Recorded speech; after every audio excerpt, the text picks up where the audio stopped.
Olá, meus queridos feras! Hoje a gente tem mais uma videoaula do nosso curso de Biologia do professor Marcelo Bezerra. Hoje nós vamos ver a aula 15, tá? A gente já está encerrando o nosso primeiro livro, que vai até a aula 18. Então, essas 4 aulas restantes, para a gente fechar esse primeiro caderno, nós vamos trabalhar com sistemática e com seres vivos. A gente vai conhecer as formas de vida variadas que existem no ambiente, a adaptação desses seres, suas formas de reprodução, suas particularidades. Mas antes a gente também vai ver a sistemática, o sistema de classificação. Essa biodiversidade que existe, é preciso você agrupar, classificar de acordo com as características semelhantes, mas também de acordo com aquelas características que os distinguem. Por isso a gente começa por sistemática, depois vamos para a virologia nessa aula ainda, e fechamos com microbiologia, em particularmente bacteriologia, certo? Abre teu caderno aí, coloca na página 204 para a gente poder iniciar o passo a passo dessa nossa videoaula. Então a gente viu que nós vamos começar com sistemática, com as regras de nomenclatura, com a sistematização da classificação dos seres vivos. Isso é uma coisa que muda constantemente com as novas descobertas, com a análise de material genético, o reagrupamento dos seres vivos, mas a gente sabe que esse desejo de classificar os seres não é de hoje. Ou seja, naturalistas, pesquisadores, filósofos, eles já agrupavam os seres de acordo com semelhanças. Então, no comecinho aqui dessa nossa videoaula, eu tenho algumas curiosidades para vocês. Aristóteles, gente, antes de Cristo, 384 a 322 antes de Cristo, ele já dividia as plantas e animais em aquícolas, terrícolas e aerícolas. Fica fácil de entender, né? Tudo aquilo que fosse aquático ele chamava de aquícola, tudo aquilo que fosse terrestre, terrícola, e todo aquele que voasse, conquistasse um ambiente aéreo, ele chamava de aerícola. Então, já uma forma de agrupar. A gente sabe bem distante do que existe hoje, mas já é um mecanismo de agrupamento. Acompanha comigo. Teofrasto, de 372 a 287, também antes de Cristo, era voltado mais para a parte de botânica. Então ele classificava as plantas em ervas, arbustos e árvores. É uma classificação mais próxima do que a gente tem hoje, né? Ou seja, você imaginar aquelas plantas que têm um caule pequeno, vegetais rasteiros, ele classificava tudo como ervas. Crescesse mais um pouco, desenvolvesse, apresentando caules lenhosos e um porte mediano, ele classificava como arbustos. E aqueles vegetais que têm apenas um único caule e têm um porte maior, entra no agrupamento como árvores. Agora, essa aqui é curiosa, vê? Santo Agostinho, aqui já depois de Cristo, de 354 a 430, ele propôs uma classificação mais detalhada, no mínimo curiosa, viu, gente? Ele classificava os animais em úteis, nocivos e indiferentes. Isso já é uma classificação mais voltada para o ser humano, né? Ou seja, voltado para a antropologia, ou seja, o centro como o ser humano como centro disso tudo, né? O antropocentrismo que a gente chama, agrupar os animais de acordo com a relevância para os seres humanos. Então, aqueles que fossem úteis, ou seja, utilizassem um cavalo, a galinha, boi, carneiro, que o homem pudesse cuidar, abater para se alimentar, ele chamava de útil, né? Eu deduzo que uma cobra, um jacaré, um leão seriam nocivos, e os indiferentes é aquela coisa que não tem relação com o homem, mas também não apresenta nenhum perigo para o mesmo. Então isso aqui que vocês estão vendo já eram formas de tentar classificar os seres vivos, de criar uma sistematização para agrupar os seres vivos, certo? Mas quando a gente fala em organização e agrupamento, a gente vem aqui para o século XVIII, e lembra-se desse sueco Carl von Linné, ou simplesmente Linneu. Esse indivíduo aqui é o pai da sistemática, foi o primeiro que descreveu de maneira empírica, com classificação, com proposta, com livros, com bibliografia a respeito do sistema natural de classificação. É tanto que o marco dele é o seu livro, Sistema Naturae, onde ele começa a agrupar os seres, onde ele começa a criar os grupos taxonômicos, já que taxon significa grupos. Então, agrupar os seres vivos era a necessidade de você comparar uns com os outros e identificar neles, mesmo que seja morfologicamente, um grau de semelhança, tá? Linneu, ele começou a propor os primeiros grupos taxonômicos. Hoje, a gente tem 7 categorias taxonômicas, eu vou começar logo explicando, vocês têm aí no caderno a classificação nossa, né? Desde o reino até a espécie, Então você tem aqui, ó, 7 categorias: reino, filo, classe, ordem, família, gênero e espécie. Nunca esquece, fera, que essa classificação, ela obedece um sentido ascendente e outro sentido descendente, né? Ela tem 2 formas de interpretação. Se eu for de reino até espécie, eu estou aumentando o grau de parentesco a partir do momento que eu vou agrupando. Então, seres que pertencem ao mesmo reino, ó, esses indivíduos que apresentam o mesmo reino, eles podem ter filhos diferentes, tem vários filhos dentro do mesmo reino, tem várias classes dentro do mesmo filo, tem várias ordens dentro da mesma classe, mas cada vez que eu vou agrupando esses seres vivos em categorias seguintes, eu vou tornando eles com maior grau de parentesco. Ou seja, eu vou identificando neles uma semelhança evolutiva, uma semelhança funcional. Então, todos os seres vivos, eles apresentam essas 7 categorias taxonômicas como agrupamento. Seres que apresentam um grau de parentesco mais próximo vão se aproximando de espécie, até que eles possam ter a mesma espécie e aí, consequentemente, apresentam um maior grau de semelhança, de parentesco que há. Aqui você está vendo a escrita taxonômica, né? Já já a gente vai entender porque isso aqui é no latim, da nossa espécie, da espécie humana, onde nós temos o nosso reino Animalia, tá? Tá latinizado isso aqui, viu, gente? O nosso filo é o filo cordata, nós somos cordados. A nossa classe, somos mamíferos, chamamos de mamálias, né? Somos primatas, é a ordem primates. Hominidae é nossa família, Homo é o nosso gênero e Homo sapiens é a nossa espécie. E aí a gente já começa a entrar no ponto relevante a respeito da contribuição de Linneu para a escrita taxonômica. Veja, o único ou a única categoria, o único grupo que é escrito com 2 termos é justamente a espécie. Por que espécie, professor? Porque ela é a base da classificação. A base, a referência da classificação é a espécie.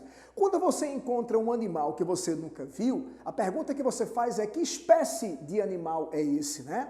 Uma planta exótica que você nunca viu, não faz parte do seu ambiente, você pergunta: que espécie de planta é essa? Porque a espécie é a categoria básica de todo ser vivo. Por isso que ela precisa ser destacada. E você está vendo aqui o destaque. Ela está sendo escrita sublinhado. Primeiro, com 2 termos e sublinhado. Isso só acontece com a espécie.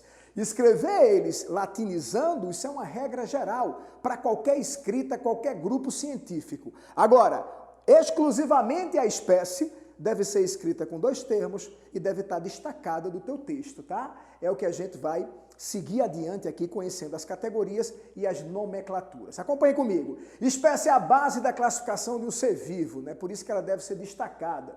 Os seres vivos pertencentes a uma mesma categoria são agrupados. É aquilo que a gente falou do agrupamento para semelhança. Olha o exemplo aqui, ó.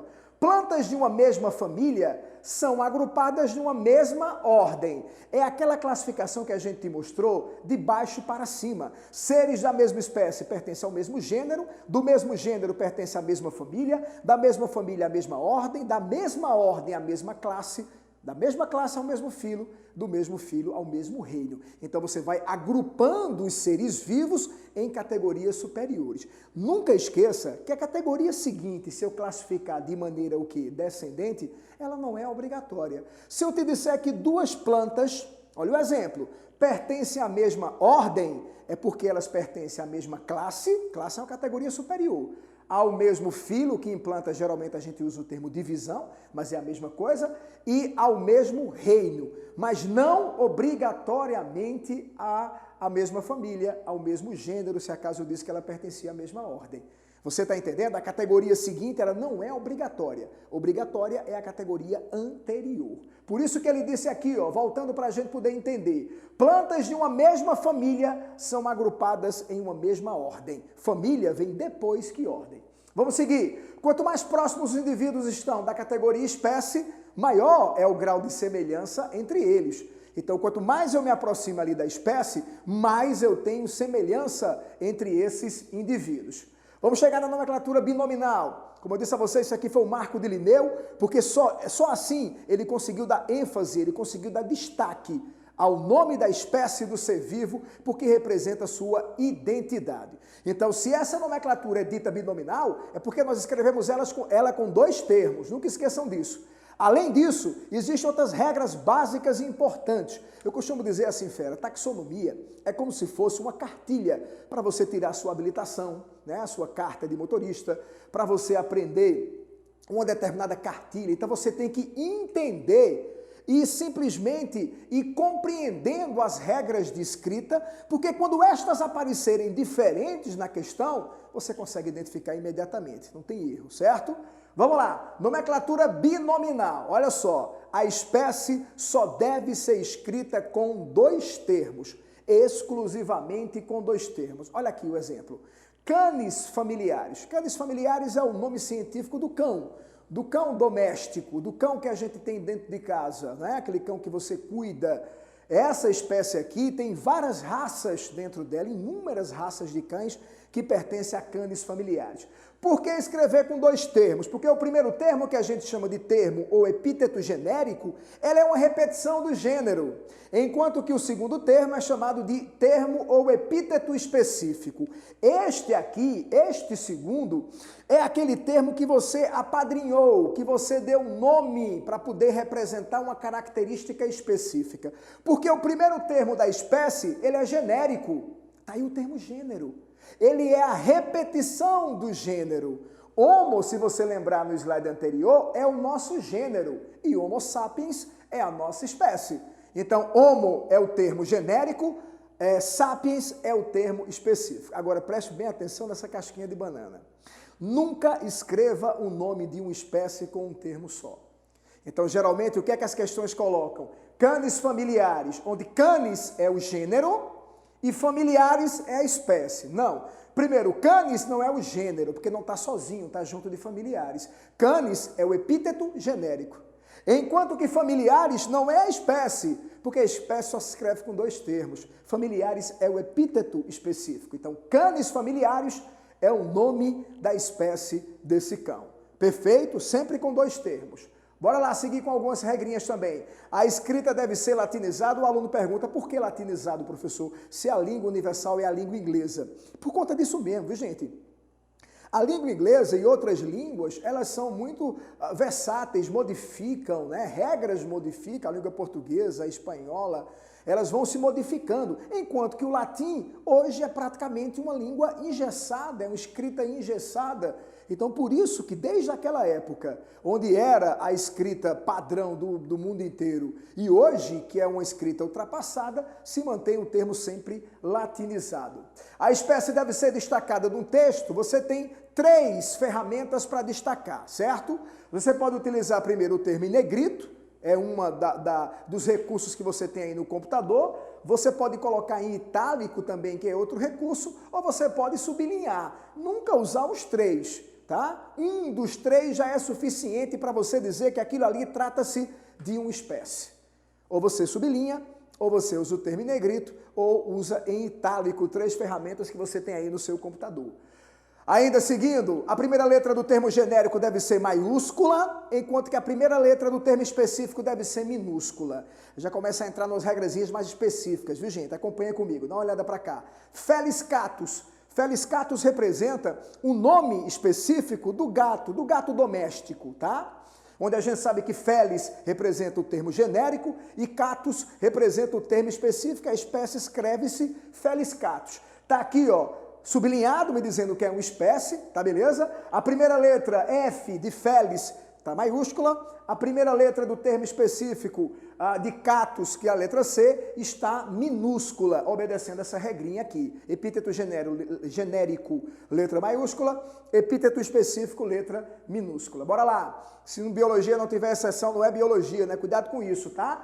Quando o nome de uma espécie trata-se de uma homenagem, primeiro, lembre-se que a gente só pode dar nome ao epíteto específico. O genérico é a repetição do gênero. Mas se você for o primeiro indivíduo a descrever aquela espécie de planta, de fungo, de alga, tanto faz. Você tem o direito de apadrinhar. Então, muitos cientistas colocam o sobrenome de um colega contemporâneo, de outro cientista, de um pesquisador. Lembrando, tem que latinizar esse termo, tá ok? Sempre no latim. Aí, quando trata-se de uma homenagem, permite-se que a primeira letra do termo específico seja maiúscula. Como é que é isso? Veja, mas é facultativo, viu? Acompanhe comigo. Trypanosoma cruzi, está aqui sublinhado, o T maiúsculo de trypanosoma é o epíteto genérico, o C de cruzi, que é o epíteto específico com a letra minúscula, sublinhado. Trypanosoma cruzi é um protozoário descoberto aqui no Brasil, tá? Por isso que isso aqui não vem em prova dizendo mais essa história, que essa história é tipicamente brasileira, aonde Carlos Chagas, um médico sanitarista, descobriu esse protozoário em uma doença causada a picada do barbeiro, lembra disso? Do Triatoma infestis, que é o barbeiro, que é o chupança, onde ele defeca e coloca esse protozoário na corrente sanguínea da vítima, certo? Essa doença ficou conhecida como doença de Chagas, em homenagem a Carlos Chagas, o médico que descreveu.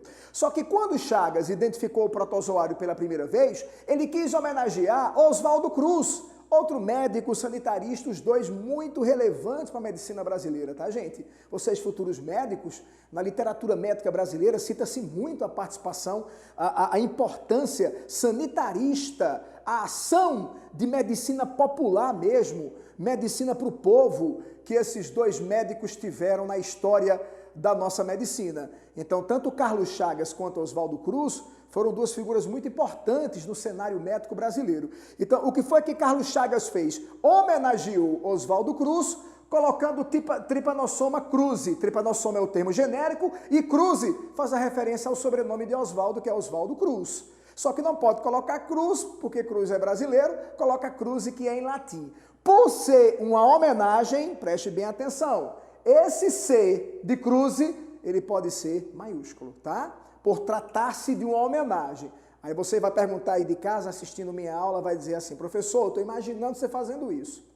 Professor, como é que eu vou saber se um está homenageando o outro? Essa história de Carlos Chagas e Oswaldo Cruz foi no Brasil. E se acontecer mundo afora, como é que eu vou saber? O elaborador da prova ele é obrigado a fazer isso, viu, gente? Ele é obrigado a colocar para você que trata-se de uma homenagem. Então você vai lá na proposição, se o termo ou epíteto específico tiver com letra maiúscula, não está errado. Beleza? Nomenclatura trinominal, a gente está encerrando já a sistemática. Nomenclatura trinominal já é mais moderna, tá? Não foi de Linneu. Há algumas modificações em estruturas de seres vivos, criam-se categorias fora da categoria padrão. Como está fora da categoria padrão, a gente dá 3 termos para ela para diferenciar. Porque se der um termo só, são as categorias que fazem parte do padrão. Se der 2 termos, vai ser espécie. Então, criou-se uma nomenclatura chamada nomenclatura trinominal. Ela é utilizada em 2 condições, viu, gente? Na primeira, subgênero. Acompanha comigo. Subgênero é que está depois do termo genérico. Então, para a gente não errar em prova, tá? E tem regrinha para isso. Isso aqui é um inseto causador da malária, certo? Então, veja, eu tenho Anopheles, o A maiúsculo, Nissurhynchus com a primeira letra maiúscula entre parênteses e Darling com a letra minúscula, o D minúsculo. Perfeito até agora? O que é que nós temos aqui, ó, na descrição dessa espécie? Você tem o termo genérico, primeira letra maiúscula, o termo subgenérico, que foi posto aí justamente para diferenciar, e o termo específico com a primeira letra minúscula. Esse termo genérico que está no meio, entre parênteses, isso aqui é regra. Professor, se no vestibular ele trouxer esse N minúsculo, mesmo entre parênteses, está errado. Professor, se o N tiver maiúsculo e não tiver parênteses, também está errado, porque isso aqui é regra. Isso é uma escrita que obedece às regras de classificação. Beleza? Então, subgênero foi criado para diferenciar o Anopheles nissurhyncho darling do Anopheles darling comum, certo? Ainda temos subespécie, que é outra escrita de nomenclatura trinominal. Quando é que eu uso? Veja agora a diferença, viu, gente? Crotalus, aqui você tem a primeira letra com C maiúsculo, me indicando que trata-se de um termo genérico. Terríficos, primeira letra minúscula do segundo termo, me indicando que é o termo específico. E esse terceiro termo aqui, também com letra minúscula, é o termo subespecífico. Essa situação da Crotalus terríficos é bem curioso, gente. Trata-se da cascavel. uma serpente peçonhenta que tem aqui na América do Sul. Foi curioso essa criação da subespécie, porque Crotalus terrificus é uma espécie brasileira, muito comum aqui em território brasileiro, principalmente na floresta amazônica, nos estados da região norte. E aí o que aconteceu? Um curso de um rio, acabou separando Brasil da Venezuela. Então, esse rio foi uma barreira geográfica que deixou espécies de cascavel no Brasil e espécies de cascavéis na Venezuela. E o que é que acontece? Essa espécie venezuelana, vocês sabem que a cascavel ela tem na parte caudal as escamas, umas placas escamosas dérmicas que chocalham, né? Fazendo aquele barulhinho bem típico, parece umas tampas de garrafa a gente mexendo. Após a venezuelana desenvolveu uma característica para poder se proteger do caçador, que ela apresentava um chocalhar menor. Veja, isso é comportamental. Então foi criada uma subespécie para cascavel da Venezuela. Então pegaram o segundo termo e repetiram, para dizer que isso aqui é o termo subespecífico, tá ok? Nomenclatura trinominal só é utilizada em subgênero e subespecífico. Pegou na prova com 3 termos, não é espécie, espécie tem 2. Então ou é subgênero, se o termo do meio vier entre parênteses com a letra maiúscula, ou subespécie, se o terceiro termo vier com letra minúscula. Aqui foi uma coincidência a repetição. Pode ser outro termo, tá? Tem uma EMA nos Estados Unidos, que aconteceu essa mesma situação, ela foi separada com o México, na divisa com o México, aí a gente chama de Rheia americana alba. Rheia americana alba. Então esse termo, alba, é com a letra minúscula, porque o terceiro termo trata-se de uma subespécie. Bora seguir? Na sistemática mais recente ainda, atribuiu-se o termo idai, o sufixo idai, quando você quer designar a família de animais. Família, tá? Não é espécie. Então, na hora que você quer descrever que trata-se da família de animais, você coloca o prefixo que distingue o prefixo do seu gênero, seguido do sufixo idai. Olha os exemplos. Felidae, a família dos felinos. Canidae, dos caninos. Ursidae, dos ursos. Bovidae, do bovino. E Hominidae, que é a nossa. Então, aqui o sufixo idai descreve a família dos animais. Já com as plantas, a gente usa o sufixo aceae. Então, o prefixo é o que designa, mais o sufixo ace para você designar família dos vegetais. Veja que é uma regrinha, né, gente, descrita. Então, olha o exemplo, Papilominácea, que é do feijão, né? Rosácea, que é a roseira, veja sempre com Magnoliácea, a Euforbiácea, que é a mandioca, né? Então, esse termo Aceae refere-se à família das plantas. Beleza, gente? Fechado? A gente sabe que todos os seres vivos eles estão agrupados em 5 reinos, tá? A regra de nomenclatura, ela vai com o tempo, ela vai criando, desenvolvendo e agrupando esses reinos. A última classificação que é utilizada até hoje foi a proposta por Whittaker lá no final da década de 50, aonde o reino Fungi, ele foi criado. Essa tabelinha aí vocês têm no caderno de vocês. Então, hoje não, desde o final da década de 50 até os dias de hoje, existem 5 reinos aonde os seres vivos estão enquadrados. Então, todos os seres que habitam a Terra de forma microbiota, macrobiota, eles estão presentes dentro desses 5 reinos. Monera, o protista, que a gente chama de protoctista hoje, Fungi, o reino Plantae e o reino Animalia. Esses 5 reinos aqui, nós vamos estudar todos eles, tá, gente? Hoje a gente vai ver o reino Monera em microbiologia, paramos por aqui, mas nas próximas aulas a gente já vai vendo outros reinos. O padrão de classificação é o tipo de células, é a organização estrutural dessas células, se são unicelulares, se são pluricelulares, se são multicelulares. Em cada reino eu vou falar, mas essa tabelinha é só um parâmetro. O tipo de nutrição, quem é autotrófico, quem é heterotrófico. Nesse reino tem autotróficos e heterotróficos. Se são autotróficos por quimiossíntese, por fotossíntese, beleza? E a interação nos ecossistemas. São o quê? Produtores? Produtores e consumidores eu encontro? Só consumidores? Então são padrões de classificação dos seres vivos. Mas preste atenção numa coisa. Você olha aqui e você não encontra os vírus, que é onde eu vou entrar agora. Nós vamos estudar virologia agora e você está vendo que os vírus, eles estão dentro de uma celeuma que se estende por mais de 70 anos. Foi quando foram vistos pela primeira vez os vírus, e eu vou iniciar isso aqui com vocês agora, e os vírus não têm organização celular, porque a gente sabe que o padrão de classificação de um ser vivo é o seu tipo de célula. Por isso que os vírus não estão agrupados aqui em nenhum reino desse aí. A gente estuda os vírus à parte, é o que eu vou ver com vocês agora. Antes da gente entrar nos vírus, olha que coisa curiosa eu tenho aqui para vocês, tá? Vocês já ouviram falar em prions, não já? Prions são proteínas infectantes.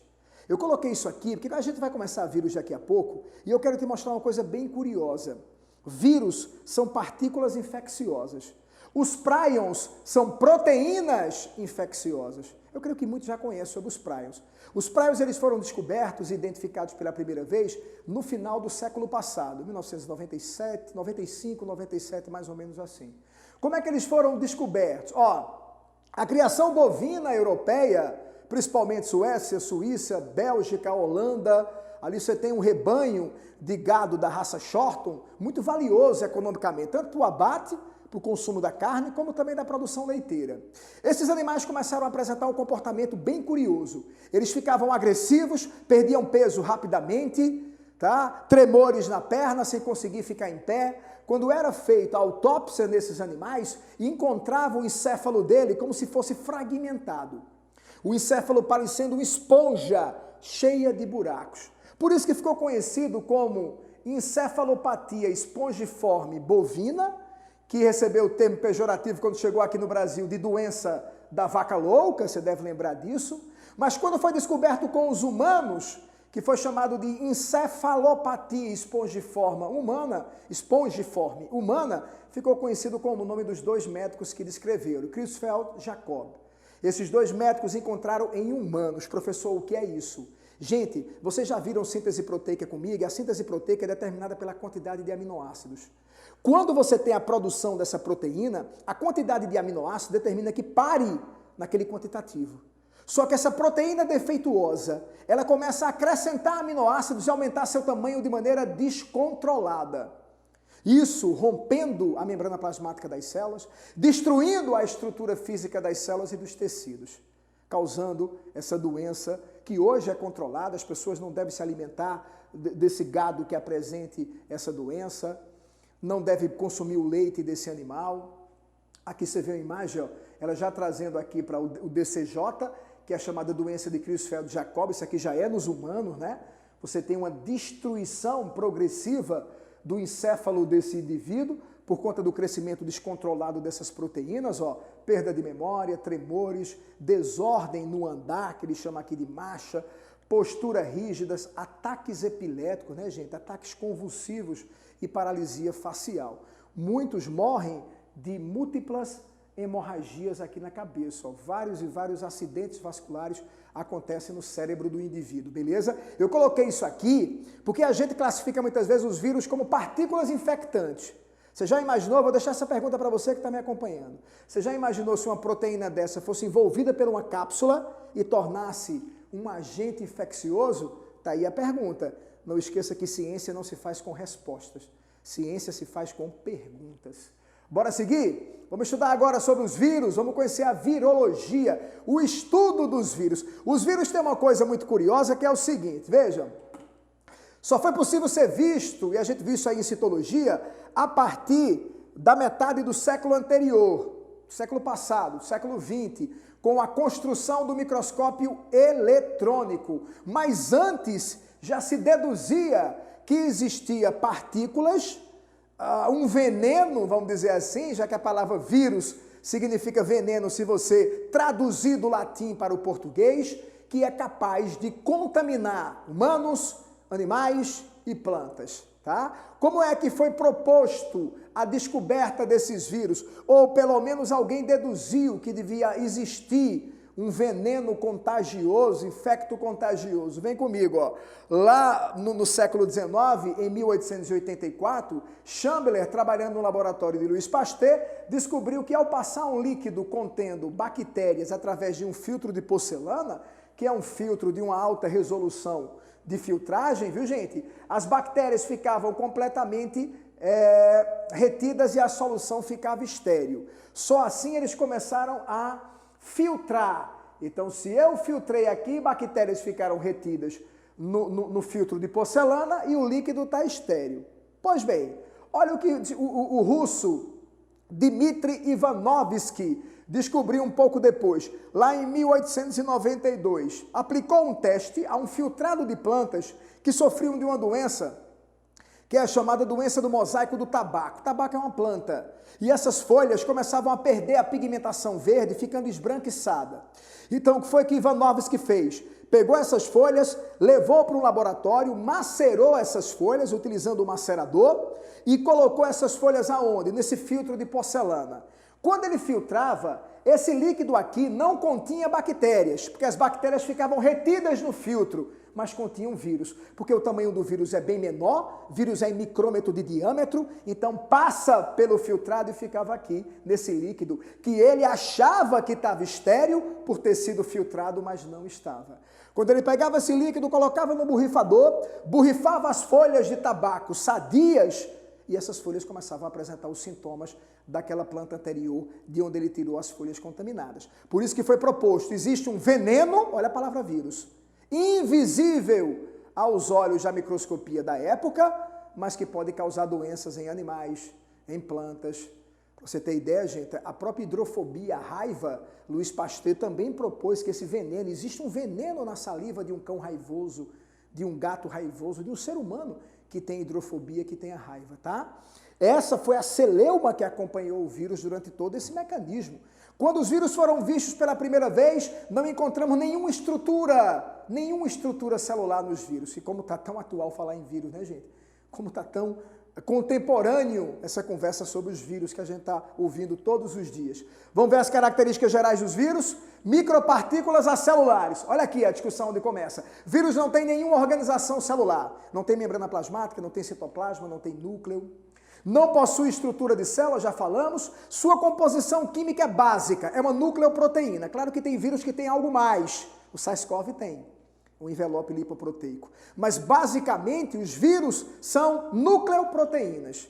Um capsídeo proteico com um ácido nucleico dentro. Cuidado com isso, tá? Esse ácido nucleico DNA ou RNA. Não os dois. Até hoje não tem com os dois. Então, ou existe vírus de DNA ou vírus de RNA. Vamos seguir. Os mais complexos podem apresentar lipídios e glicoproteínas presas ao capsídeo, está aí o envelope. O HIV tem, o SARS-CoV-1, SARS-CoV-2, vírus MERS-CoV também tem. O que mais? Olha aqui, ó, um ponto importante para destacar do material de vocês. Parasitas intracelulares obrigatórios. Gente, não vai vir na prova te perguntando se os vírus são ou não são seres vivos. Porque essa pergunta não tem resposta. Mas ele vai te mostrar argumentos que apontam que os vírus têm características de seres vivos e argumentos que não. Ser parasita intracelular obrigatório aponta que não, pois os vírus só vão se reproduzir dentro das células. Bora seguir? Apresentam especificidade celular. Eu diria para vocês que isso aqui é uma das propriedades mais incríveis que existe nos vírus. Você aí que está me estudando, nunca se perguntou não, como é que um vírus sabe que aqui é o trato respiratório? Vírus da gripe, do resfriado, vírus causador de síndromes respiratórias agudas graves, como é o caso do MERS, do vírus, toda a família de vírus do coronavírus. Como é que sabe? Como é que o vírus da hepatite sabe que ali é uma célula do fígado? O vírus causador da poliomielite sabe que ali é uma célula nervosa. Especificidade com a membrana da célula hospedeira. Ele se liga de maneira específica, a proteína do capsídeo com a proteína da membrana plasmática da célula hospedeira. Só assim ele consegue entrar. Não esqueça disso. Vamos ver as estruturas virais aqui, ó. Quando fora da célula, porém dentro do organismo, tá? Transforma-se em vírion. Então, quando você ouvir esse termo vírion, é um vírus que ele não está parasitando, ele não está dentro da célula, mas ele está ali apto a infectar, a entrar na célula. Chamamos de vírion, tá ok? Proteínas virais organizadas formando um envoltório, que é esse capsídeo, que é a estrutura esquelética externa desse vírus, aonde vai ter a proteína, viu, gente? Lembra do que ele está... Agora, essa sorologia para tentar criar aí anticorpos, como já está sendo estudado contra o SARS-CoV-2, ele fala spike, não fala? Spike é essa proteína que está presente no capsídeo do vírus causador dessa síndrome respiratória aguda grave, certo? Vão ver as estruturas virais, ou alguns vírus possuem em torno do seu capsídeo um envelope. Esse envelope é lipídico, está aí a necessidade de lavar as mãos com água e sabão, para poder tentar remover essa membrana e deixar esse vírus sem propriedades de infecção. Esse envelope, ele é lipídico, ele é glicoproteico. Vamos ver algumas imagens aqui, ó. Veja o formato. Claro que isso aqui são imagens ilustrativas, né, gente? Mas vejam aqui o formato de vírus diferentes, ó, causadores de doenças diferentes. Basicamente o que ele é? Um capsídeo com proteína. Está ali, ó, o vírus causador. Veja o vírus HIV, gente, como ele é parecido com o SARS-CoV, tá? Essa imagenzinha está diferente das demais, porque esse aqui é o vírus causador da doença, do Covid-19. Então veja como ele é parecido com o vírus HIV, porque ambos são envelopados, apresentam envelope. Vírus causador da hepatite, vírus B da hepatite, vírus do ebola, que atacou a região da África, adenovírus, que é um vírus do resfriado, influenza, que é o vírus da gripe, cuidado, tá? Adenovírus, resfriado, influenza, gripe, que é aquele H1N1, H3N5, vírus da raiva, da hidrofobia, esse aqui eu falo já já para você. É um vírus que ataca as bactérias, vamos ver a reprodução dele. Papiloma vírus aqui, ó. Esse papiloma vírus é o causador do HPV, tá, gente? Ataca geralmente a genitália. Rotavírus é um vírus geralmente presente em animais silvestres. E o vírus da herpes simples, né? A chamada herpes labial. Veja quantas... E uma coisa também, viu, gente? A gente não vai estudar aqui as doenças, tá? Nós não vamos estudar aqui as viroses. Essa divisão a gente tem no nosso segundo caderno. Aliás, o primeiro capítulo, se a memória não me falha, aula 19, isso, que a gente fecha com a aula 18 aqui, esse caderno 1. A aula 19 do caderno 2 é epidemiologia e programa de saúde. Aí a gente vê as viroses, tá ok? Bora falar um pouquinho de bacteriófago? Vez por outra esse vírus aqui aparece na prova. Por quê, professor? Porque é um vírus diferente. Veja a estrutura dele, né? Parece um parafuso, né? A cabeça do parafuso aqui, onde você bota a rosca aqui, tá? Não é interessante isso aqui? Esse é um bacteriófago chamado também de fago, ou T4. Pelo amor de Deus, preste atenção numa coisa. Esse vírus não ataca seres humanos. Esse vírus não ataca animais, não ataca plantas. Olha o nome dele, bacteriófago. Fago é nutrir-se, desenvolver. Ele parasita bactérias. Então esquece, isso aqui não parasita seres humanos. Parasita bactérias, tá? Apresenta o capsídeo proteico, apresenta uma peçazinha aqui intermediária, as caudas proteicas aqui, ó, com as fibras de proteína. É um vírus de DNA. E o que é que se estuda muito sobre ele? Se estuda a sua reprodução.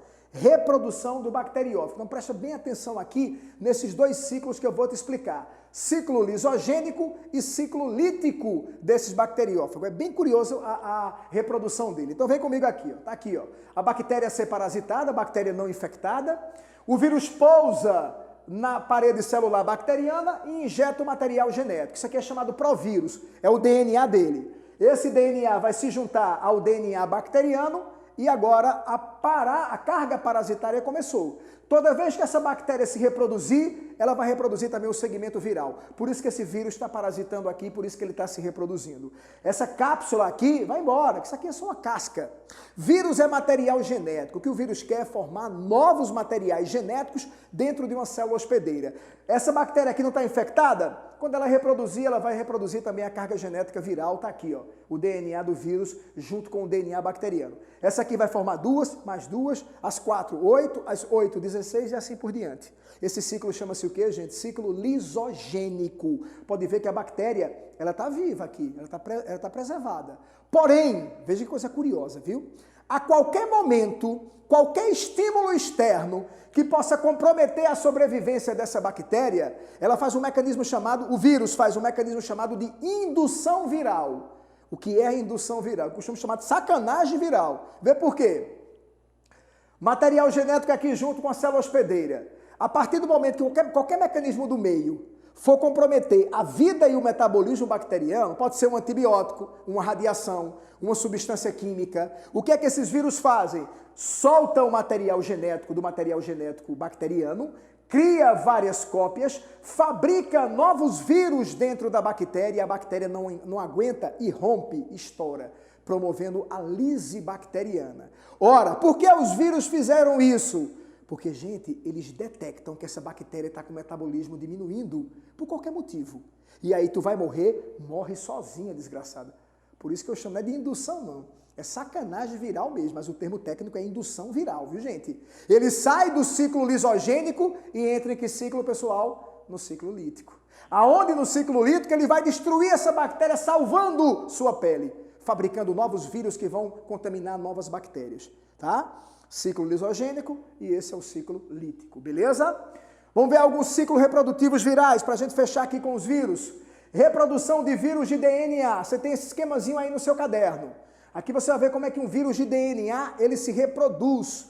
Se o material genético vai se reproduzir, vai acontecer os eventos, gente, do dogma da biologia, que é transcrição, replicação e tradução. Acompanha comigo, tá? No material de vocês aí também tem. O DNA viral que está dentro da célula hospedeira replica uma nova molécula DNA viral. Ele não quer formar novos vírus? Está aqui a molécula. Beleza? Ele transcreve um RNA viral, ó, de DNA para RNA, é transcrição. Quando ele faz essa transcrição, aqui você tem a unidade informacional proteica, que vai traduzir na proteína viral, que é nada mais, nada menos do que a formação do capsídeo. Envolveu o vírus está pronto. Para sair para a célula e infectar novas células. Então, uma reprodução, um ciclo de reprodução tranquilo. Quem é que faz isso, professor? Os vírus de DNA, gente. Vírus de DNA faz esse mecanismo. O vírus do resfriado é um vírus de DNA. Faz esse mecanismo. O vírus do HPV que a gente viu ali, né, que causa o papiloma humano, faz esse mecanismo. Qualquer vírus de DNA faz assim. Olha agora, vírus de RNA. Aí em RNA, a gente diferencia RNA de cadeia positiva, RNA de cadeia negativa. Como é que é isso, professor? Cadeia positiva ou cadeia negativa? Acompanha comigo.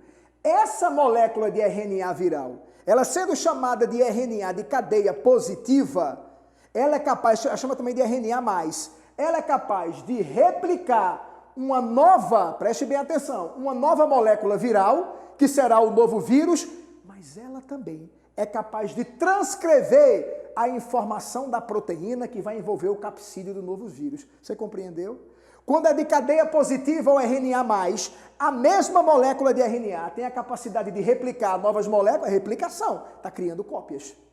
E também de traduzir a informação genética para a síntese proteica do capsídeo que vai envolver o novo vírus que foi formado.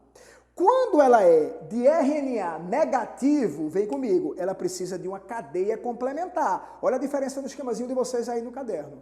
Ela não tem como fazer direto. Replicação, tradução.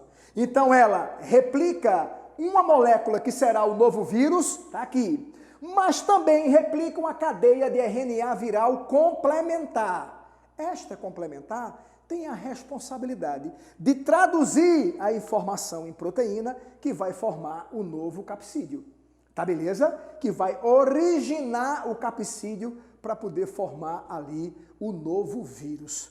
Beleza? A diferença de cadeia positiva para cadeia negativa, só existe RNA complementar na cadeia negativa. Certo? Reprodução dos retrovírus, lembra dele, gente? O que são retrovírus? São vírus de RNA que têm a capacidade de transcrever-se de maneira inversa. Isso é uma fisiologia impressionante. Esse vírus aqui, olha, é um vírus de RNA e transcreve-se em uma molécula de DNA por possuir uma enzima chamada transcriptase reversa. É essa enzima que esse vírus apresenta para poder fazer a transcrição invertida. O vírus HIV, ele é assim, viu, gente? O vírus causador da AIDS, ele tem esse mecanismo. Então acompanha comigo aqui no slide, ó. RNA viral transcreve de maneira invertida, porque a gente conhece DNA originar RNA, mas RNA originar DNA é invertido. Tá aqui, ó. A partir de DNA viral, acabou. O mecanismo agora é normal. Ele vai transcrever uma nova molécula de RNA que será o novo vírus, também vai transcrever um RNA viral complementar, lembra da diferença? O que é que complementar faz? Traduz as informações genéticas para a síntese de proteína que será o capsídeo do novo vírus. Tá beleza? Esse processo aqui tranquilo, ó. Transcrição viral para uma nova molécula de RNA, porque ele tem que transcrever para RNA, porque trata-se de um vírus de RNA. Transcreve um RNA viral complementar, que vai dar origem aqui às proteínas. Essas proteínas formarão o capsídeo, aí fechando a reprodução dos retrovírus, tá ok? Dentro do retrovírus, um grande exemplo que a gente tem é o vírus HIV, que é o vírus causador da doença que a gente chama, obviamente, esse vírus é o vírus da imunodeficiência humana.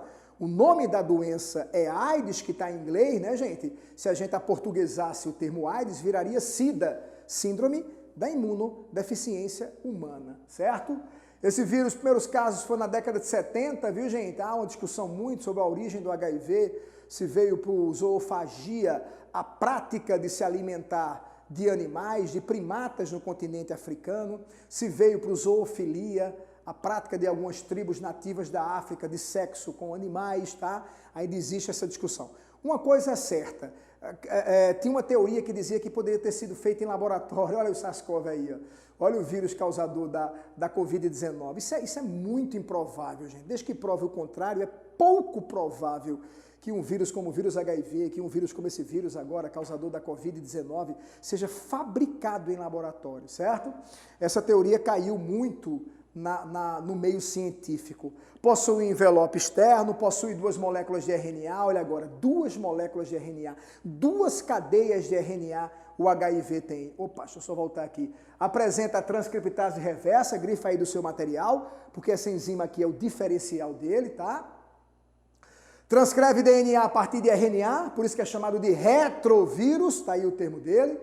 Ataca as células de defesa do sangue, o chamado linfócito TCD4, que é o linfócito T de memória. Tá aí porque a doença AIDS é tão traiçoeira, né, gente?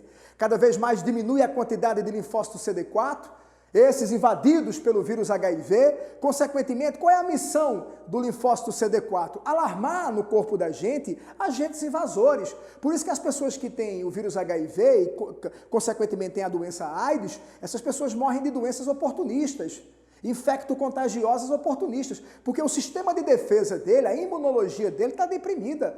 Por isso que a gente chama imunodeficiência, síndrome da imunodeficiência. E aí você, com sua imunologia comprometida, o corpo fica escancarado para uma série de infecções.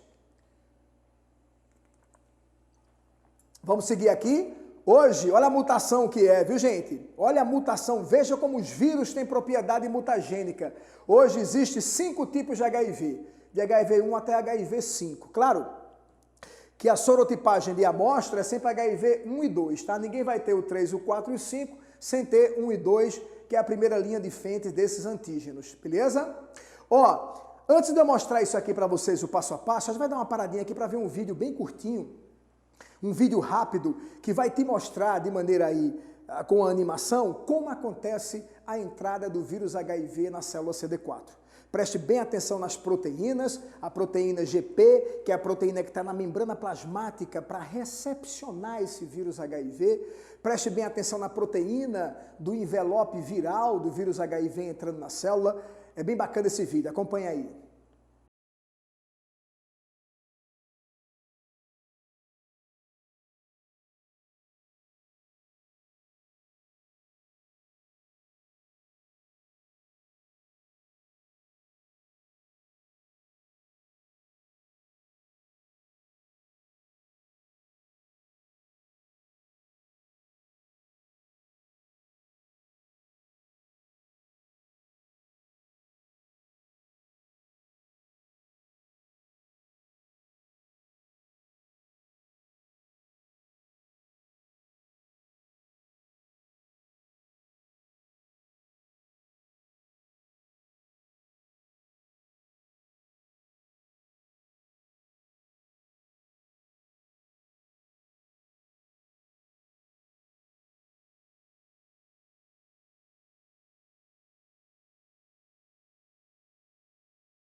Então, o que você acabou de ver nesse vídeo aqui, eu vou te mostrar nesse esquemazinho aqui o passo a passo através das setinhas. Aqui você tem a célula CD4 com o receptor. Olha o receptor aqui, ó. A proteína de superfície, né, que vai se encaixar com a proteína aqui do envelope viral. Tá aqui o vírus HIV, ó, encostando de maneira específica aqui na célula e adentrando. Olha uma coisa curiosa. Vê o passo a passo comigo aqui na setinha, tá? O que é que está acontecendo aqui? O vírus encosta na membrana plasmática da célula hospedeira, liga-se com o aceptor e entra só o capsídeo, viu, gente? Aqui em 2, ó, entrou só o capsídeo, o envelope fica do lado de fora. É por isso que o envelope viral, ele tem a mesma constituição da membrana plasmática, é lipoproteica. Quando entra o capsídeo, olha aqui, vem comigo na setinha pra gente ir acompanhando. Os lisossomos, veja que cavalo de Troia, veja que presente de grego. Os lisossomos que estão aqui no citoplasma, tentando defender a célula que foi invadida por um agente estranho, digere o capsídeo proteico que envolve o vírus HIV. É tudo que o vírus queria. Para como eu falei quase agora, fazendo uma citação aí mitológica, com o cavalo de Troia, apresentar as armas da infecção, que são as duas moléculas de RNA pertencentes ao vírus HIV. A partir desse momento, vem com a setinha comigo agora, começa aqui, ó, transcriptase reversa, origina DNA a partir do RNA, vimos isso, vocês viram também no vídeo. Esse RNA agora, chamado de provírus, entra no núcleo, DNA, né? O RNA foi transcrito em DNA de maneira invertida pela transcriptase reversa, e esse DNA entra no núcleo e faz parte agora da constituição do material genético desse linfócito. A partir desse momento, esse linfócito aqui é uma fábrica de novos vírus HIV, certo, gente? Então aqui dentro serão produzidos, olha aqui, ó. Lembra do vídeo? A proteína integrase é que vai juntar o DNA viral ao DNA da célula hospedeira. A protease, que é a enzima utilizada para fabricação, vem comigo aqui, ó, de novos vírus aqui dentro da célula. E aí o que é que esse capsídeo faz? Pega a roupa que deixou lá fora, o envelope viral e sai para infectar novos CD4, novos linfócitos CD4, beleza?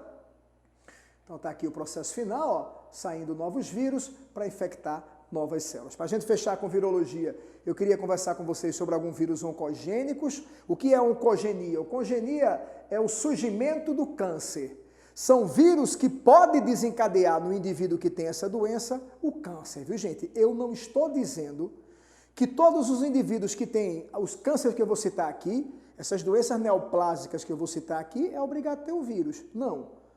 Mas aqui, gente, a presença de certos vírus pode sim desencadear câncer nas pessoas, por isso o termo vírus oncogênico. Vamos começar com um câncer chamado sarcoma de Kaposi. Ele causa lesões na pele, nos gânglios linfáticos, em órgãos internos, manchas na mucosa que reveste a boca. Olha aqui as manchas na pele, ó. Eu te mostrando já aqui. Então fica essas feridas aqui na pele do indivíduo. Olha essa ferida no céu da boca, no palato duro desse indivíduo aqui, vítima de sarcoma de Kaposi, gente. Veja a violência dessa ferida, dessa lesão na região bucal do indivíduo, tá? Afeta pessoas com deficiências imunológicas, que pode ser a questão da AIDS, manchas roxas, vermelhas ou marrons na pele, é um sinal comum. Também pode ocorrer desenvolvimento de tumores em outras áreas. Então, indivíduos que têm HIV podem desenvolver o sarcoma de Kaposi. Outro aqui, leucemia. Professor, eu não sabia que leucemia é uma doença viral. Não, eu não estou te dizendo isso. Presta bem atenção. Leucemia é um câncer na medula óssea. É um câncer no sangue, a grosso modo. Agora, pessoas que apresentam esse vírus aqui, ó, abreviado em inglês de HTLV, em português ele significa vírus linfotrópico humano. Vírus, ele é um retrovírus também, viu, gente? Feito HIV. Veja como os retrovírus têm poder de surgir câncer. Vírus linfotrópico humano pode sim desenvolver certos tipos de leucemia, tá, gente?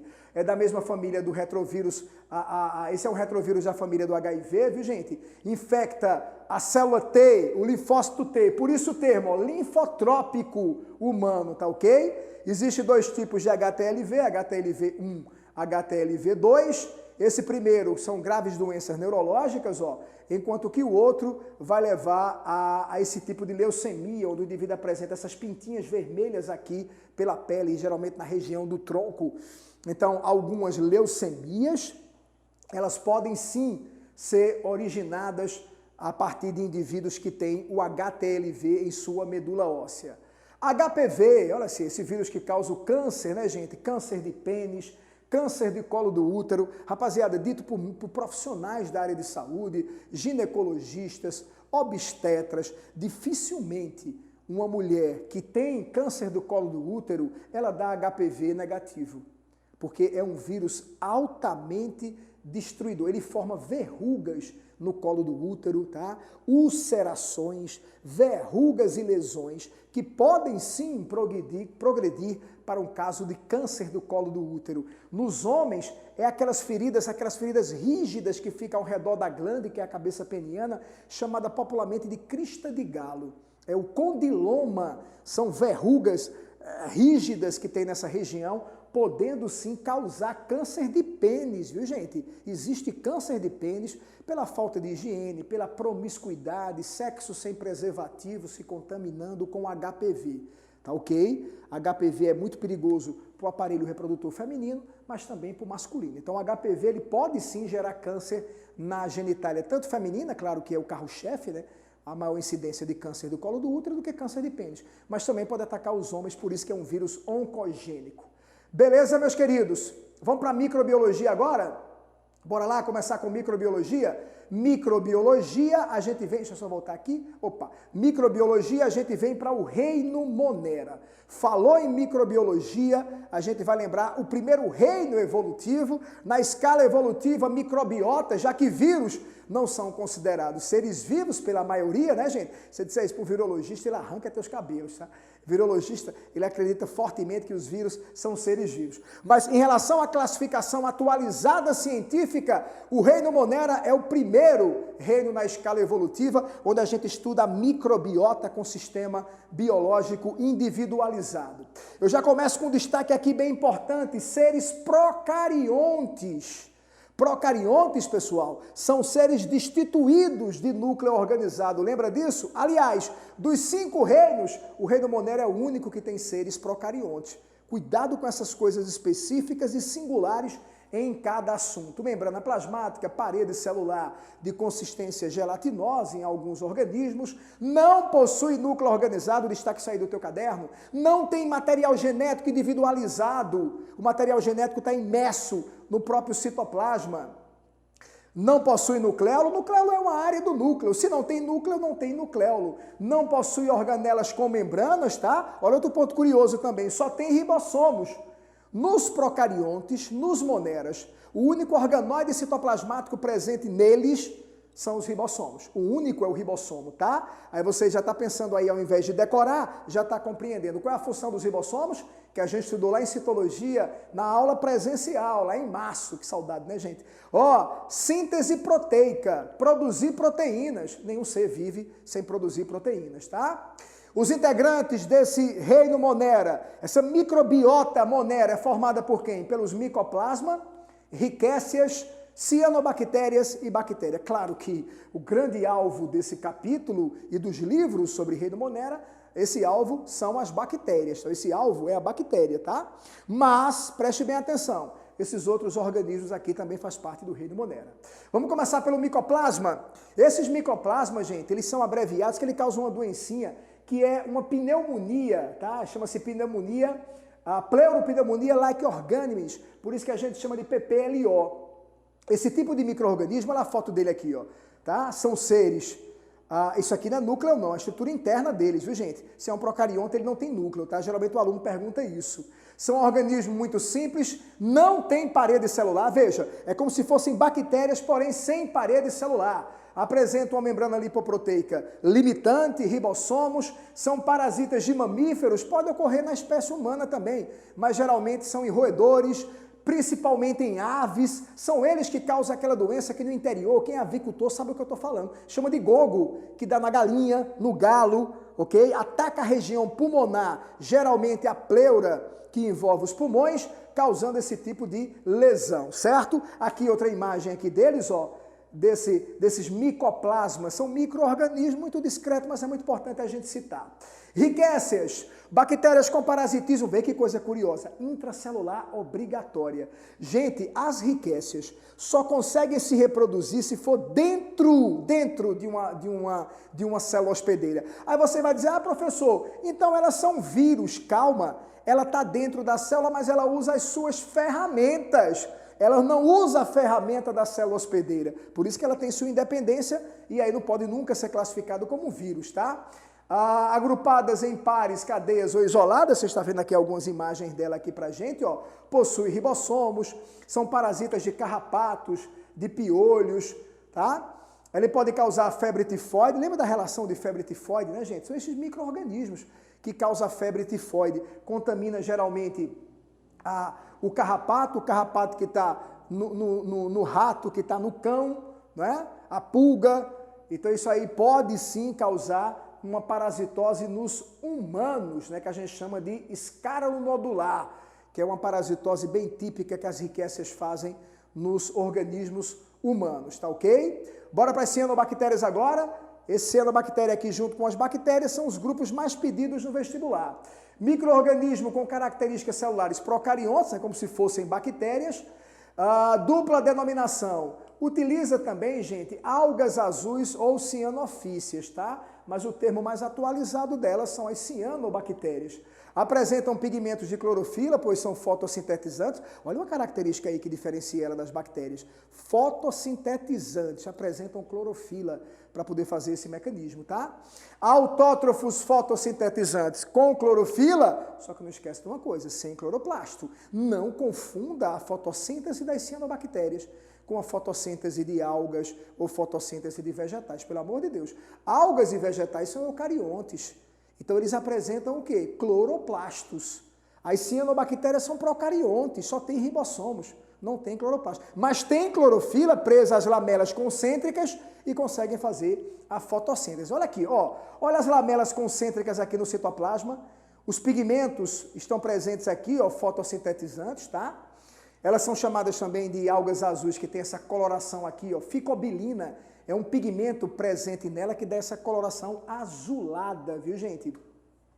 Pessoal, quem é de Caruaru, os mais antigos, vai lembrar o que eu vou falar aqui agora para vocês. Foi uma cianobactéria dessa que contaminou o IDR, chamado na época de Instituto de Doenças Renais, hoje onde é o EMOP, ali na Avenida Oswaldo Cruz, onde hoje é o EMOP, ali era o chamado IDR, Centro de Referência de Hemodiálise, não só em Caruaru, a região como um todo, via gente da Paraíba, das Alagoas, para fazer hemodiálise. E aí em janeiro de 1996, muitos que estão aí me assistindo, não era nem nascido, eu também era jovem, eu tinha 2, 3 anos mais ou menos assim. Em 96, quando essa falta d'água aqui muito grande em Caruaru, gente, o IDR contratava caminhão-pipa, e em um desses caminhões estava contaminado com a cianobactéria, e essa cianobactéria, gente, atacou os rins, atacou o fígado dessas pessoas que já eram nefropatas, faziam hemodiálise, né? Já tinham um organismo debilitado. Essas cianobactérias que atacou, elas causam hepatopatias, ela tem hepatotoxinas, e aí foi um quantitativo muito grande de pessoas mortas. Eu me lembro que no período, a revista Época colocou na sua capa as fotos de todas as vítimas, se a memória não me falha, 27 a 28 vítimas fatais desse caso do IDR em Caruaru. Ficou conhecido como a tragédia do IDR em Caruaru. Foi uma cianobactéria, tá? Falta de cuidado com a água que ia para as câmeras de hemodiálise, certo? Aquela câmerazinha que a gente estudou em sistema excretor, onde a gente viu a filtração humana. Bora seguir. A divisão. As bactérias são divididas em arqueobactérias e eubactérias. Vamos começar pelas arqueobactérias, tá? Estas são heterotróficas, anaeróbicas, ó. Olha o termo arqueo, por quê? Bactérias primitivas, bactérias antigas. Vivem em locais restritos, em condições praticamente inóspitos. Inclusive, a gente classifica de acordo com isso, viu, gente? As arqueobactérias halófilas suportam alta salinidade. Olha o exemplo aqui, o Mar Morto, que fica lá no Mediterrâneo. Você analisar aqui, vida macrobiótica praticamente não existe. Porque a salinidade é muito alta. Então você vai encontrar aqui, ó, essa espécie de bactéria flagelada, arqueobactéria, perdão. Flagelada, chamado de Alobacterium saulinarium. É a espécie de bactéria que vive no Mar Morto, uma bactéria altamente resistente à salinização. Termoacidófilas é outro grupo de arqueobactérias. Vive em fontes termais com temperaturas impressionantes, 60 a 80 graus. Veja que as enzimas dessas bactérias são altamente resistentes à temperatura elevada, viu gente? Fontes termais, temperaturas elevadíssimas e elas conseguem se reproduzir, por isso o termo arqueobactérias. Esse último grupo aqui são as bactérias metanogênicas, estão aqui elas, ó, outro exemplo aqui de metanogênica pra gente, ó.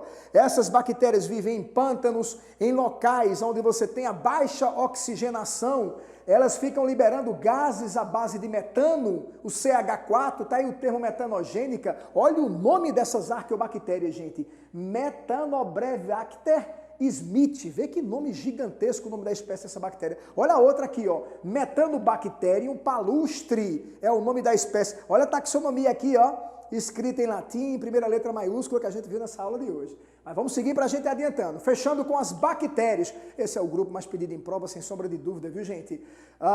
Do termo bastão, as primeiras bactérias individualizadas e demonstradas por esse holandês aqui, ó, Anthony van Leeuwenhoek. Esse cara aqui foi o pai, ele é o pai da microbiologia. Quem estuda microbiologia sempre faz referência a esse holandês aqui, a descrever os primeiros manuscritos sobre as formas diferenciadas de bactéria lá no final do século XVI. Beleza? Seguindo, parede celular de peptídeo glicano, que é um composto proteico junto com glicídios, membrana plasmática, citoplasma. Alguns apresentam uma cápsula viscosa que recobre essa parede celular.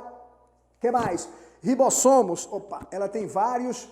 Nucleóide não apresenta material genético envolvido pelo núcleo, então é como se fosse um falso núcleo.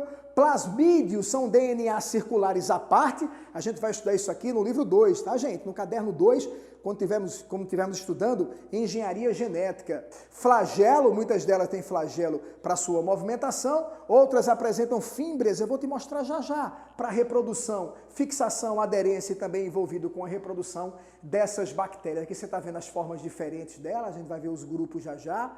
Aqui você está vendo alguém repicando no laboratório, isso é microbiologia, meio de cultura para saber qual é a bactéria que vai crescer e se desenvolver, certo, gente? Olha o formato aqui dela, ó, essa aqui é uma bactéria completa, né? Você vê aqui os pelos sexuais, o flagelo, olha aqui o material genético, ó, material genético organizado na forma de um falso núcleo, né? Um nucleóide emaranhado no citoplasma, os ribossomos aqui.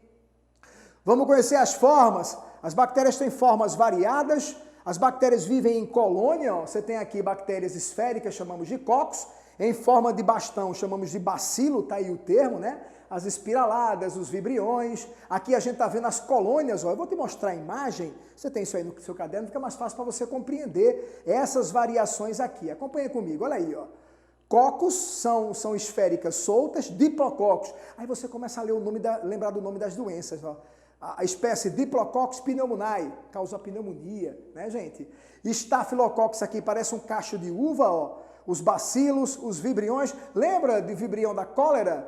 Vibrião, colera é causador da cólera, que é uma bacteriose. Vamos estudar em programa de saúde, tá? Aqui eu quero te mostrar os seres vivos. As doenças a gente vê em programa de saúde. Esporos, espirilos, bactéria flagelada, são formas diferentes que dão o nome a essas bactérias, perfeito? A gente está já terminando, eu vou finalizando com a reprodução. Interessante a gente destacar o mecanismo reprodutivo das bactérias. Então, se as bactérias se reproduzirem, elas aumentam sua quantidade por reprodução assexuada, chamada de divisão binária. É uma competência tremenda, viu, gente? Se o meio de cultura é propício, se o local onde ela estiver parasitando, porque muitas causam doenças, for propício, ela se reproduz numa velocidade gigantesca. Mas também tem aquelas que fazem interação genética, que misturam material genético. Vamos conhecer as formas de reprodução. Vem comigo! Reprodução por divisão binária, reprodução que não tem mistura de material genético. Como é que acontece? Está aqui a bactéria, está aqui a molécula de DNA dela, o que é que vai acontecer agora? Ela vai duplicar o seu material genético e depois estrangular aqui no centro, originando duas novas bactérias. Isso é uma reprodução assexuada, não houve mistura de material genético, perfeito? Essa é a forma que ela aumenta em quantidade. As outras formas que a gente vai ver agora, ela vai interagir o material genético e depois fazer a divisão binária, que é a divisão quando ela começa a povoar o espaço onde ela esteja, tá? Vamos conhecer as formas agora de interação genética, transformação. Isso aqui acontece geralmente quando uma bactéria morre e outra incorpora o DNA daquela que morreu para ela. A gente diz assim, ó, qualquer DNA serve, ela coloca junto o material genético dela, aumentando a variabilidade genética. Não esquece que essas formas agora aumentam a variabilidade genética. Como é que acontece a transformação? Está aqui a bactéria com o material genético, ela vai morrer, ó, fragmentar o seu DNA, olha os pedaços de DNA aqui, ó. Outra bactéria vai incorporar o material genético da que morreu anterior, misturando ao seu, ó. Então, beleza? Olha aqui, ó. Interação genética. Quando essa aqui quiser aumentar a sua quantidade, ela sofre divisão binária. Mas antes, ela já misturou seu material genético. Por isso que a gente chama de reprodução sexuada. Transdução. Falou em transdução? Grifa aí no material de vocês. Vai precisar de um vetor para que isso aconteça. E esse vetor geralmente é o bacteriófago, que a gente já viu. Um vírus bacteriófago vetor do material genético. Vem comigo. Está aqui a transdução. Olha ele aqui, ó, o fago, também chamado de bacteriófago T4, ele pousa na bactéria, injeta o material genético dele. Olha o ciclo agora. Começa a fazer ciclo lisogênico, que a gente já viu, reprodução desse vírus. Está aqui a bactériazinha, tá? Depois, ele passa para o ciclo lítico, junta o material genético dele ao material genético da bactéria, sai dessa bactéria levando um pedaço de DNA dela, pois ela já morreu. Olha que coisa linda, gente. Quando ele se juntar com a nova bactéria, ele vai juntar o seu material genético, o material genético da bactéria anterior ao da bactéria nova, originando aqui uma interação gênica. Quando essa bactéria quiser aumentar a quantidade, faz divisão binária. Não é simples isso? Essa é a chamada transdução. Para que haja transdução, precisa-se de um vetor. E a última, que é a mais pedida em prova, conjugação bacteriana. É como se fosse uma relação sexual das bactérias. Ela precisa entrar em contato uma com a outra através do chamado pelo sexual ou pilo sexual, que é chamado de fímbria também. Vê que coisa curiosa. Transferência de DNA de uma bactéria macho para uma fêmea. Tu vai saber como a gente chama ela de macho. Vem comigo. Ó, bora lá. Olha aqui o pelo sexual. Essa bactéria apresenta o plasmídio, que é aquele segmento que a gente viu, que dá esse pelo sexual a ela. A fêmea não tem o plasmídio, por isso que é chamada de fêmea. O macho apresenta o plasmídio. Ela passa através dessa ponte citoplasmática, que são os pelos sexuais ou as fímbrias, um pedaço do DNA. Vem comigo para a gente poder entender agora. Ó, quando ela passa aqui o segmento de DNA, essa bactéria que era chamada de fêmea agora é macho, porque ela vai poder produzir os seus pelos sexuais, porque ela apresenta agora o plasmídio. Vê que reprodução impressionante, gente. E aí ela passou o segmento que ela duplicou de DNA para outra, aumentando a variabilidade, vai separar aqui as bactérias, ó, e você passa a ter duas machos. Quando no começo eu tinha um macho e uma fêmea. Essa bactéria agora já vai poder fazer esse tipo de conjugação bacteriana. Por isso que isso vem muito em prova. Conjugação bacteriana é um dos tipos de reprodução bacteriana mais pedida no vestibular, por conta desse contato mecânico através dos pelos sexuais ou do pilo sexual. Beleza?